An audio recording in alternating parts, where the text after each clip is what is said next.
Nous accueillons aujourd'hui le docteur Marc Reisinger. Vous êtes médecin psychiatre et depuis mars 2020, donc depuis le début de la crise sanitaire, comme on l'a appelé, vous vous êtes montré très dubitatif par rapport à toutes les mesures qui ont été prises. Pourquoi ? Parce que c'était un chapelet d'absurdités de plus en plus évidentes, le fait de paniquer, le fait de croire que le Covid-19 était la maladie la plus terrible qui soit jamais arrivée à l'humanité, le fait de croire qu'il n'y avait aucun médicament qui pouvait soulager les symptômes, le fait de croire que le port généralisé du masque et le confinement allaient aider à en sortir, et surtout de croire que qu'il fallait attendre et prier jusqu'à l'arrivée du vaccin qui allait nous sauver de tout ça. Donc ces mesures ont été mises en place pour favoriser l'acceptation du vaccin ? Oui, en tout cas la mise à l'écart de traitements dont on sait pertinemment qu'ils sont efficaces s'explique par ça, puisque pour faire passer un vaccin qui n'avait pas passé toutes les phases expérimentales normales, il fallait le faire passer comme une mesure d'urgence. Et pour ça, il fallait absolument qu'il n'y ait aucune alternative thérapeutique. Vous parlez même carrément d'une lutte entre un humanisme et un anti-humanisme. C'est pas un peu exagéré ? Non, je ne pense pas, mais c'est le bilan global à la fin de l'histoire, c'est-à-dire que si on avait été vraiment soucieux de la vie humaine, ce qui est le fondement de l'humanisme, on aurait soigné les gens, on ne les aurait pas laissés en dehors de l'hôpital, crever chez eux. Voilà, on ne s'est pas occupé des gens, on s'est occupé d'un problème social en grande partie imaginaire, enfin auto-infligé, je dirais. D'accord, nous arrivons donc au plat de résistance qui sont les vaccins, ou plutôt le vaccin, il n'y en a plus qu'un maintenant, c'est le vaccin contre le Covid. C'est le seul qui existe. Quand on demande aux gens est-ce que vous êtes vacciné, c'est vacciné contre le Covid évidemment, hein, c'est pas contre la tuberculose. Et donc vous dénoncez abondamment les effets indésirables de ce vaccin. Mais quels sont-ils au juste ? On les connaît ? Mais d'abord, il faut se rendre compte que ce n'est pas un vaccin. Un vaccin, c'est la première fois dans l'histoire qu'on fait un vaccin, entre guillemets, avec de l'ARN messager. Il n'y en a jamais eu avant. Il n'y a même jamais eu aucun médicament fait avec l'ARN messager. On a fait ça parce que ça va très vite, parce qu'on ne doit pas passer par le stade de la culture de virus, qui est ce qui définit les vrais vaccins, définissait les vrais vaccins jusqu'à présent. Et donc, on n'a pas pris les précautions ni pour le fabriquer, ni pour le tester, puisque d'habitude, on fait ça sur une population limitée. Et cette fois-ci, on a pris simplement 5 milliards de Kobe, et dont on mesure maintenant les effets catastrophiques que ce pseudo-vaccin a eu. Et c'est quoi les effets catastrophiques dont vous parlez ? Alors, il y a encore moyen de continuer à les cacher, ce que font les médias mainstream et les politiciens et les autorités médicales souvent. Moyen de les cacher parce qu'ils sont très divers. Le Pfizer lui-même, dans les documents d'enregistrement du vaccin, en listait plus de 1500. Grosso modo, il y a au moins 400 pathologies différentes auxquelles les médecins sont confrontés. Et donc, comme en plus ils ne veulent pas reconnaître que c'est lié au vaccin, ça passe assez inaperçu. Alors, les effets secondaires probables, la majorité sont chez des femmes. Je m'étonne d'ailleurs qu'aucun mouvement féminin n'ait jamais réagi. Les troubles menstruels sont absolument évidents. Les troubles, les fausses couches, il y a la seule vaste étude qui a été faite, une étude d'ailleurs pro-vaccin, montrait que les femmes vaccinées dans le premier trimestre avaient 80% de fausses couches, quoi. Ce qui est dramatique, absolument catastrophique. Ça, c'est une chose. Donc, les troubles de la coagulation en général, les maladies auto-immunes, énormément, les maladies cardiaques. On le voyait déjà d'ailleurs dans l'étude pilote de Pfizer. Il y avait énormément de morts de causes cardiovasculaires. Donc ces risques étaient plus ou moins connus. Maintenant, on commence à les voir de plus en plus apparaître, même si, comme vous le dites, on met ça un petit peu sous le boisseau. On a entendu parler également d'une recrudescence des cancers. C'est de l'info ou de l'intox ? C'est pas de l'intox. Il y a une recrudescence des cancers et surtout, ce qui est plus visible, de la fréquence des cancers fulgurants par rapport aux cancers normaux, disons. Oui. Ça, c'est assez inédit.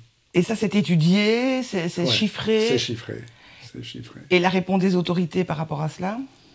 Il n'y a pas de réponse puisqu'ils n'entendent pas. Alors, en échange de tous ces effets secondaires dont vous venez de nous parler, qui sont nombreux, dont vous dites qu'ils atteignent surtout les femmes, on n'entend pas beaucoup les féministes sur la question, on les entend plus sur la répartition des tâches ménagères, ça au moins c'est un sujet, qui attaquent les femmes, qui attaquent aussi des enfants, qui attaquent des jeunes sportifs, on l'a vu. Maintenant on parle de recrudescence des cancers, c'est quand même pas rien. Ce sont donc des effets secondaires lourds, qui peuvent avoir des conséquences graves, voire gravissimes. Et en échange de ces effets secondaires, est-ce que la population a quand même bénéficié d'un effet primaire, à savoir d'être protégée? Non, ça malheureusement, c'est largement démontré depuis, c'est que ça n'empêchait pas, le vaccin n'empêchait pas d'attraper le Covid, ni de le transmettre. On voit même maintenant, avec le recul, que plus les gens étaient vaccinés, plus ils attrapent le Covid. Oui, donc beaucoup d'effets secondaires, dangereux, pas encore bien étudiés, des effets primaires de protection de la population, à peu près inexistants. C'est ça votre conclusion? Oui, c'est ça, la déshumanisation. Et vous êtes suivi par vos confrères?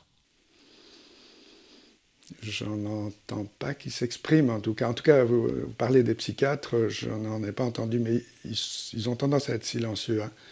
Chez les autres médecins, oui, il y a des médecins très courageux, en France notamment, mais en Belgique aussi, qui ont beaucoup écrit, beaucoup parlé, oui. Donc peu à peu, la vérité sort du puits? Oui, non? Ou est-ce qu'on est encore loin du résultat? La vérité est là, il suffit d'aller la chercher en fait. Elle reste dans le puits, mais il faut aller la chercher. Dès lors, on peut se demander quel est le rôle qui a été joué par l'Ordre des médecins. Je rappelle que vous avez été pendant 4 ans membre de l'Ordre des médecins. L'Ordre des médecins devrait quand même protéger un peu la population par rapport à tout ça, non? L'Ordre des médecins n'est pas là pour protéger la population, il est plutôt là pour protéger les médecins contre leurs écarts de conduite. Ça, c'est la fonction de l'Ordre, la déontologie. Et c'est quand même, comme tout ordre, quelque chose de très conformiste. Et donc, puisque les autorités politiques faisaient la promotion du vaccin, ils ont fait la même chose, mais sans l'imposer. Or, beaucoup de médecins ont cru, ont fait comme si l'Ordre l'imposait, le vaccin. Il y a d'ailleurs une malheureuse généraliste qui est maintenant attaquée par une de ses patientes parce que la patiente estime ne pas avoir été mise en garde suffisamment. Donc elle lui fait un procès. Et le médecin croyait de bonne foi que l'Ordre des médecins allait la soutenir, et ce n'est pas le cas, puisqu'ils n'ont jamais imposé ce vaccin. Donc en fait, personne ne prend ses responsabilités dans cette histoire. Les médecins disent c'est l'Ordre des médecins qui nous dit qu'on doit promouvoir le vaccin. Et l'Ordre des médecins dit attendez, moi j'ai rien dit, je m'occupe que de déontologie. C'est le conformisme généralisé, oui. Donc la population a souffert de ce conformisme médical. Oui, et dans une certaine mesure, elle l'a accepté, elle s'y est soumise aussi. Donc la question c'est, on est traité comme des moutons, mais est-ce qu'on ne se comporte pas comme des moutons? Oui, c'est toute la grande question posée déjà par Juvénal, par la Boétie, hein, le conformisme, la sécurité contre la liberté. Ouais. On en a vu des exemples pendant cette crise sanitaire. Mais qu'en est-il alors, pour revenir vraiment à notre sujet, de l'autonomie des médecins?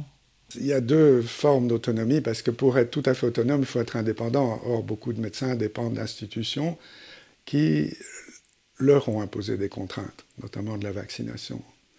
Je ne pense pas qu'en... Oui, si, en Belgique aussi, il y a des exemples de médecins qui ont été virés parce qu'ils ne suivaient pas la politique générale, quoi. Et en France, il y a beaucoup d'exemples, et ils ne sont même pas réintégrés en France. Mais dans le cas des médecins libéraux, comme on disait dans le temps, donc des médecins qui ne sont pas soumis à tel ou tel hôpital, institution, etc., qui ont déjà été réduits en nombre, avec les numéros inamiques qui ont été distribués, ça devient très très difficile maintenant de trouver un médecin passé 18 heures. Mais donc il en existe quand même encore quelques-uns. Eux, ils n'avaient pas de compte à rendre à une autorité. Qu'en est-il devenu de leur autonomie? Eux, ils pouvaient tout de même faire ce qu'ils voulaient. Ou est-ce qu'ils ont dû se soumettre un petit peu à l'ordre des médecins, qui en réalité ne leur donnait pas d'ordre? Moi, je trouve que globalement, on peut parler de faillite morale. Le fait que les médecins aient cessé de voir leurs patients, ça ne s'est jamais vu dans l'histoire de la médecine. Donc c'était vraiment se coucher, quoi. Et ça, je trouve inadmissible. Alors, il y a une poignée de résistants qui ont fait des choses, qui ont d'abord continué à voir leurs patients, à leur donner les médicaments qui étaient diabolisés, vraiment à aider les gens, quoi. À faire éventuellement des faux certificats de guérison de manière à protéger les gens contre le vaccin pendant une période de 6 mois, renouvelable, des choses comme ça, ou des faux vaccins que je considère comme une attitude de résistance valable, quoi. Donc il y a eu quelques médecins, on parle donc des médecins libéraux, quelques médecins qui ont réellement résisté au système que vous décrivez comme très oppressif, en fait. Si eux ont pu le faire, ça veut dire que tous auraient pu le faire, pourquoi ils ne l'ont pas fait? Ben, tous auraient pu être résistants contre les nazis aussi, non? Pourquoi ils ne l'ont pas fait? Donc c'est toujours... C'est ça l'humanisme, c'est que c'est défendu en général par une minorité. Dans les sales périodes, c'est défendu par une minorité. D'après vous, qui avez un regard très personnel sur la question très aiguë, est-ce qu'il convient de réformer, de dissoudre, de supprimer l'ordre des médecins, de réinventer la médecine autrement, de l'organiser différemment? Alors pour ce qui est de l'ordre, je crois qu'il n'y a rien à changer. En réalité, quand on examine vraiment la loi qui fonde l'ordre, elle lui donne un rôle très succinct, en fait, qui est de veiller à la déontologie, c'est-à-dire à la dignité de la profession médicale, sans aucune précision. L'ordre n'a pas le droit d'intervenir dans la thérapeutique. Donc, je pense qu'il n'y a rien à changer, surtout que pour changer, il faudrait faire une nouvelle loi, et pour faire une nouvelle loi, il faut avoir une majorité parlementaire. Donc, je pense que l'ordre est un peu un tigre en papier, plutôt qu'autre chose. Changer la mentalité des médecins, oui, c'est-à-dire mettre fin, essayer de trouver un moyen de sortir de ce conformisme, Mais les médecins, malheureusement, sont très occupés, aussi bien dans leurs études que dans leur profession, donc ils ne se tiennent pas tellement au courant. Ils écoutent ce qui sort, ce qui est le plus superficiel à partir d'un certain âge. Et donc il y a une politisation à l'heure actuelle, non seulement de la santé, mais aussi de la médecine. Politisation dans quel sens?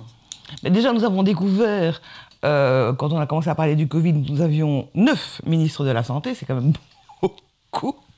Ça fait 8 de trop. Et est-ce que c'est un domaine qui doit demeurer politisé? Il faut certainement un ministre de la Santé, peut-être pas 9, mais il en faut quand même 1 ou 2, peut-être. Oui. Donc vous continuez à dire, voilà, c'est malgré tout, les ordres vont venir, les ordres donnés aux médecins vont venir des gouvernements, des parlements. Il ne faut pas que ce soit des ordres, il faut que ce soit des politiques raisonnées avec des médecins. Avec des médecins dans le circuit. Vous auriez un autre message, avant de clôturer, à délivrer à la population qui vient de se faire opprimer, comme vous l'avez dit, par cette crise Covid et qui n'a pas fini de morfler, à mon avis? Je dirais, faites attention. Faites attention à vous. Je vous remercie infiniment, en tout cas. Merci.